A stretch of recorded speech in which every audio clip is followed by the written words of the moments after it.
নারী শক্তি বন্ধন অধিনিয়ম 2023 দ্রুত কার্যকর করার দাবিতে সরব ত্রিপুরা প্রদেশ মহিলা কংগ্রেস। প্রধানমন্ত্রীর উদ্দেশ্যে চিঠি পাঠিয়ে দ্রুত এই আইন চালুর দাবি জানালো মহিলা কংগ্রেস নেতৃত্ব। দেশের নারীদের রাজনৈতিক ও সামাজিক ক্ষমতায়নের স্বার্থে আইন দ্রুত বাস্তবায়ন অত্যন্ত জরুরি। কিন্তু প্রশ্ন উঠছে, কেন এখনো পুরোপুরি কার্যকর করা হলো না? এই গুরুত্বপূর্ণ আইন নারীদের রাজনৈতিক অংশগ্রহণ ও অধিকার আরও শক্তিশালী করতে এই আইন দ্রুত চালু করা অত্যন্ত প্রয়োজন। তাদের মতে আইন কার্যকর হলে দেশের বিভিন্ন স্তরে নারীদের প্রতিনিধিত্ব আরও বৃদ্ধি পাবে এবং নারী ক্ষমতায়নের পথ আরও সুদৃঢ় হবে।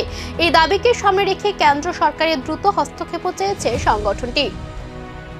আমাদের মহিলা সংরক্ষণ বিল নিয়ে আমাদের মোদী সরকার যে ন্যাক্কারজনক খেলায় মেতেছে, তার প্রতিবাদ স্বরূপ সর্বভারতীয় মহিলা কংগ্রেসের সভানেত্রী শ্রীমতী অলকা লাম্বাজির নির্দেশে আমরা প্রতিটি রাজ্যে এবং জেলা স্তরে, ব্লক স্তরে আমাদের নারী শক্তি বন্ধন অধিনিয়ম 2023 এটা অবিলম্বে কার্যকর করার জন্য আমরা মাননীয় প্রধানমন্ত্রীকে পোস্টকার্ড প্রেরণ করেছি এবং সেটা মহিলা সংরক্ষণে SC ST মহিলাদের ন্যায় OBC মহিলাদেরও যেন এই সংরক্ষণের সামিল করা হয়, তার জন্যই আমরা এই পত্র প্রেরণ করেছি। এবং আমাদের মহিলাদের এবং সারা ত্রিপুরা রাজ্যে যারা এই মহিলা সংরক্ষণ বিলকে সমর্থন করছে তাদের আমাদের স্বাক্ষর